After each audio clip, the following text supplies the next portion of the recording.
오늘은 과거사 정리 기본법 이야기를 해봅니다. 먼저 이 법안의 프로필 만나보시죠.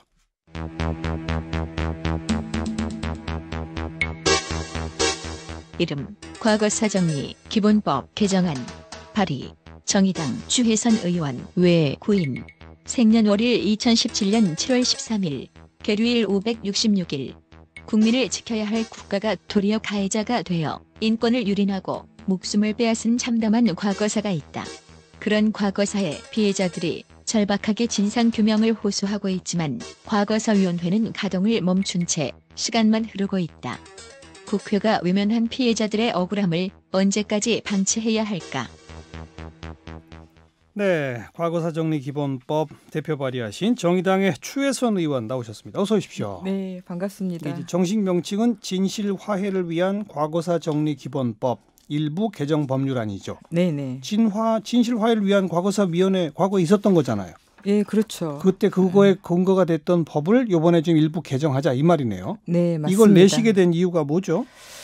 먼저 좀 중요하게 다뤄주셔서 너무나 감사드리고요. 네네. 예, 피해자들은 매우 절박합니다. 네. 상처는 드러내야 치유가 가능한 법 아니겠습니까? 과거에 이제 참여정부 때 이 법이 제정이 됐고, 그렇죠. 2005년부터 2010년까지 일기위원회가 활동을 했었습니다. 예. 그리고 종료가 됐는데 지난 두 정권에서 그냥 묻혀버렸죠. 그러면서 이 아직도 규명해야 될 그 사건들이 굉장히 많이 있어서요. 네. 그 피해자들이 호소를 하고 있고, 그래서 활동을 재개해야 되기 때문에 이 법안을 발의하게 된 겁니다. 2005년에서 2010년까지 활동했던 진실화해위원회 네. 그 활동을 재개하자. 예, 다시 그렇죠. 시작하도록 하자. 예. 아직 그 미진한 것들이 너무 많으니 네. 이거네요. 네. 그 과거 2005년부터 2010년까지 있었던 진실화해위원회부터 우선 좀 소개해 주세요. 거기서는 어떤 활동을 했었고 어떤 권한을 가지고 있었었죠? 일단은 이제 활동의 성과를 좀 짚어봐야 될 것 같은데요. 예. 최초로 이 전국적인 규모로 과거사 진상규명 활동이 벌어졌고요. 상당한 성과도 냈습니다. 네. 지난 이제 정권들에서 활동이 이어지지 못해 중단돼 버렸는데 밝히지 못한 그 사건들이 굉장히 많이 쌓여 있고요. 그래서 이기 진실 화해를 하루빨리 이렇게 꼭 출범시켜야 된다. 예. 사회적 요구가 굉장히 높습니다. 2005년에서 10년 그 사이에 그 밝혀낸 진실이 좀 드러난 사건들은 예를 들어서 어떤 것들이 있습니까? 가장 이제 좀 상징적인 게 한국 전쟁기 민간인 학살 문제를 밝혀냈던 것이죠. 예. 이 11,175건의 사건을 신청을 받았어요. 전국에서. 예. 그래서 75.6% 8,450건이 진실 규명이 된 겁니다. 네. 그리고 진보당 조봉암 사건. 그렇죠. 네. 그 사형이 언도됐던 삼천교육대 사건. 또 남북 귀환 어부 간첩 조작 사건. 그리고 1980년대 언론사 통폐합. 예, 해직 언론인 사건 등이 이 진상 규명이 돼서 보고서로 작성이 됐고요. 네. 또 아마 기억나실 겁니다. 강기훈 유서대필 사건. 2015년에 이 재심에서 무죄 확정 판결을 받지 않았습니까? 그 재심에 들어가게 된 근거가 진실화해위원회에서 2007년에 그렇죠. 대필하지 않았다는 거 밝혀냈기 때문이죠. 예. 그런데 그 정도 쭉 굵직굵직한 성과도 있었지만 아쉬운 부분들이 분명히 많다. 이거 아니겠습니까? 예, 그렇죠. 그래서 이번에 이제 바꾸게 되면 어떤 식으로 바꿔야 된다는 거죠? 이제 우선 이제 일기 때를 보면 이 신청 기간과 조사 기간이 너무 짧았습니다. 신청 기간은 몇 년이었어요? 신청 기간은 각 이제 사건별로 위원회가 결정을 했는데요. 1년부터 시작을 해서 이렇게 있었는데 우리 그 역사의 굴곡을 감안하면 피해자들을 치유하기에는 좀 역부족인 시간이었다. 저는 이렇게 판단을 했고요. 또 이 과거 국가 폭력에 의한 인권 침해 사건들이 최근에야 밝혀지는 경우들이 굉장히 많습니다. 그렇죠. 그리고 목소리를 최근에야 그 피해자들이 내고 있고요. 그래서 지금 2기 진화의 활동이 개최되지 않으면 그 피해자들의 명예 회복은 네. 좀 불가능하다. 구제의 길이 열리지 않는다. 이런 판단이고요. 이번에는 그러면 신청 기간을 3년 정도로 길게? 네. 그래서 이제 제가 한 8개의 법안이 지금 현재 계류 중인데요. 그중에서 가장 이제 진보적인 법안을 내게 된 건데 피해 신청 기간이 3년, 그 위원회 활동 기간을 6년으로 했습니다. 예. 그리고 대부분 이 GNI가 인권 침해 사건을 다루는 기구인데 예. 인권 분야 전문가가 한 분도 포함되어 있지 않아요. 조사위원한테? 예, 인식 자체가 한계가 있어서 반드시 인권단체에서 10년 이상 활동한 분을 꼭 포함하도록 이렇게 했고요. 또 이제 실질적인 명예회복과 배상을 위해서 과거에 유죄 확정 판결을 받은 경우가 있습니다. 진실규명을 통해서 부당함이 밝혀지면 특별 재심을 청구할 수 있게 그렇게 하고요. 또 위원회 활동 종료 전에 이 꼭 반드시 과거사 재단을 설립하는 조항도 그러니까 이제 이 지속적인 어떤 명예 회복을 위해서 그게 꼭 필요하다. 이렇게 판단을 해서 법안을 내게 된 거죠. 그러니까 개정의 핵심 내용은 신청 기간은 3년으로, 위원회 활동 기간은 6년으로, 인권단체 경력 10년 이상자를 꼭 포함시킬 것, 그리고 여기서 뭔가 진실이 드러나게 되면 재심을 할 수 있는 법적 근거가 된다. 그리고 과거사 재단도 만들어야 한다. 여기서 그렇습니다. 제일 그 주요하게 지금 억울함을 호소하는 예를 들어서 형제복지원 사건 같은 것도 여기서 포함이 되는 겁니까? 예, 포함이 됩니다. 형제복지원 같은 경우에 검찰에서 이 자체 이 과거사위원회에서 조사를 해가지고 이건 문제 있다. 문무일 검찰총장이 뭐 눈물을 흘리면서 뭐 얘기까지 했는데 하지만 진짜 그때 어떤 일이 있었는지를 재조사하거나 할 그런 지금 아무것도 진행되고 있지 않잖아요. 네, 그렇죠. 그러니까 민간 분야에서 뭐 학술 조사나 그리고 활동들을 통해서 이제 시민단체에서 이렇게 계속 그 진상들을 밝혀내고 있는데요. 이제 국가적 차원에서 지금 이 기본법이 개정이 안 됐기 때문에 지금 멈춰져 있는 거고.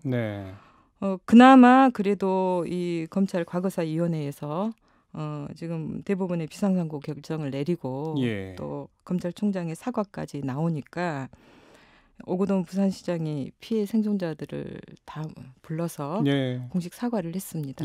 그리고 그 부산에 뚜벅뚜벅이라는 피해 신고센터를 또 열었죠. 그래서 그나마 좀 피해자들이 이제 좀 위로를 받는 이제 그런 상황인데 결국은 이제 뭐 더디지만 정부와 그리고 지자체에서는 역할을 하지만 이 국회가 직무를 방기하고 있는 거 아니겠습니까?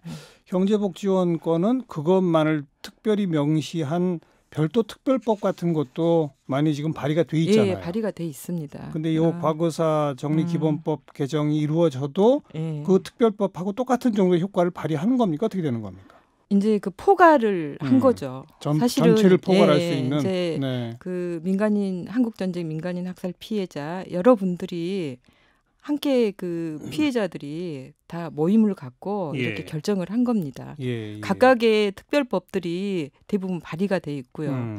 이게 전부 다 이제 국회 문턱을 넘지 못하는 상황에서 과거사에 대한 범위를 이렇게 확장시켜서 한꺼번에 다 이렇게 국가가 책임을 가지고 이렇게 조사를 해서 명예회복을 하자는 걸로 이렇게 다 의견이 모아졌고요. 형제복지원 말고 또 어떤 분들의 억울함이 가장 많이 우리 추혜선 의원을 찾아왔어요? 또 피해자분들이 굉장히 많이 이제 찾아오시죠. 여전히 한국전쟁 민간인 학살 피해자분들은 한국전쟁 민간인 학살. 그러니까 지난 일기 때도 좀 다루긴 했는데 부족하다 이거죠? 부족하죠. 사실은 홍보가 많이 부족했습니다. 그래서 그 민간 활동이 굉장히 제한적인 그런 지역에서는 신청자가 아주 작았어요. 그래서 이제 그래서 기간의 문제라고 봤고요. 또 그 인권 유린 사건, 국가 폭력에 의한 인권 유린 사건 같은 경우에 비슷한 사건이 있습니다. 네, 성감학원 사건, 서산 개척단 사건. 형제복지원하고 유사한. 예, 유사한. 네, 그분들은 거의 삶이 파괴된 분들이죠. 또 그분들은 언론의 조명도 받지 못하고. 예, 그렇죠. 그래서 국회에서 제가 그 피해자 증언대회를 열었는데 그분들이 말을 잇지 못해요. 본인들의 삶을 얘기를 하시면서 정말 모두가 함께 울었습니다. 예. 예.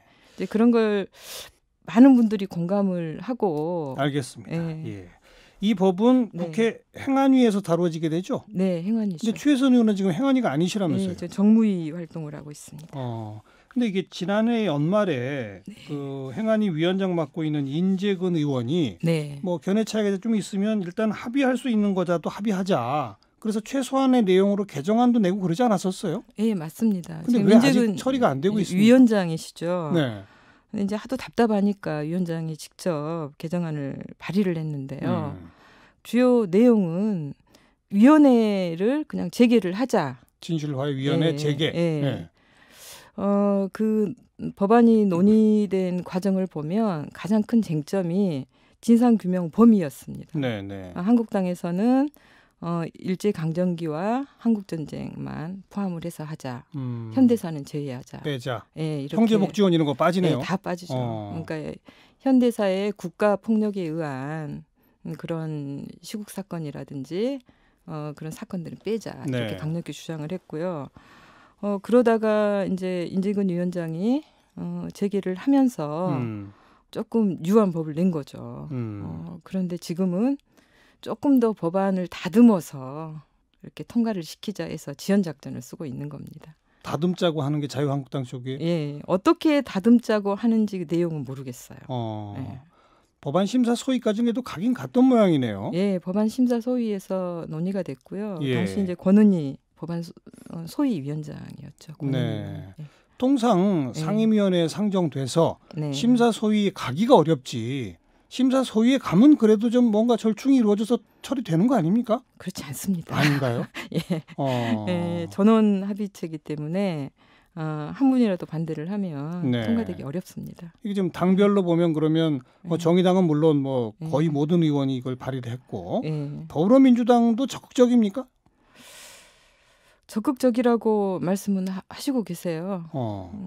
그러나 뭐 의지를 더 보이셔야 된다고 판단이 들고요. 적극적이라고 말은 하는데 아직 의지는 잘 안 보인다. 그렇게 제가 뭐 직설적으로 말씀드릴 수가 없습니다. 자유한국당은 명시적 반대예요? 사실 제가 이해가 안 되는 게 제가 8개의 법이 계류 중이라고 말씀드리지 않았습니까? 여기엔 거의 모든 당의 의원들이 발의를 한 겁니다. 자유한국당이 발의한 것도 있어요? 예. 자유한국당은 최연애 의원이 발의를 했어요. 예. 그런데 뭐 과태료 부과 관련 규정을 현행법에 따라 정비한다는데요.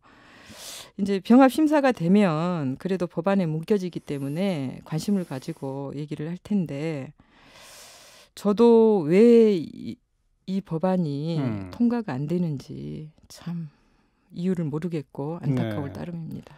아까 그 자유한국당이 애초에는 일제시대하고 한국전쟁까지만 하자고 했다면서요. 네네. 그러니까 즉 현대사의 국가 권력의 폭력이라고 하는 거는 그 자유한국당 과거 뿌리를 같이 하는 그 세력이라서 자꾸 반대하는 거 아닐까요? 뭐 짐작은 합니다만 한국당의 불편함이 거기에 있지 않겠습니까? 뭐 2월 국회도 지금 열릴지 안 열릴지도 모르겠고, 그죠? 네. 어떻게 될까요? 어떻게 해야 되겠습니까? 저희가 어떻게 해드리면 심폐소생할 수 있겠어요? 정의당에서는 정말 당에서 의지를 가지고 계속 당대표도 말씀을 하시고 이렇게 하고 있는데 일단 상임위 문턱을 넘지 못하고 있기 때문에 매우 안타깝고요. 이제 국회를 열게 되면 이제 피해자들과 함께 정말 제가 비즈니스하는 심정으로 각 당을 찾아다니면서 그래야죠. 정말 읍소라도 하고 싶은 심정입니다. 네, 진실화해를 위한 과거사 정리 기본법 일부 개정 법률안 관심 갖고 계속 지켜보겠습니다. 네, 정의당의 고맙습니다. 추혜선 의원이었어요. 고맙습니다. 네, 고맙습니다.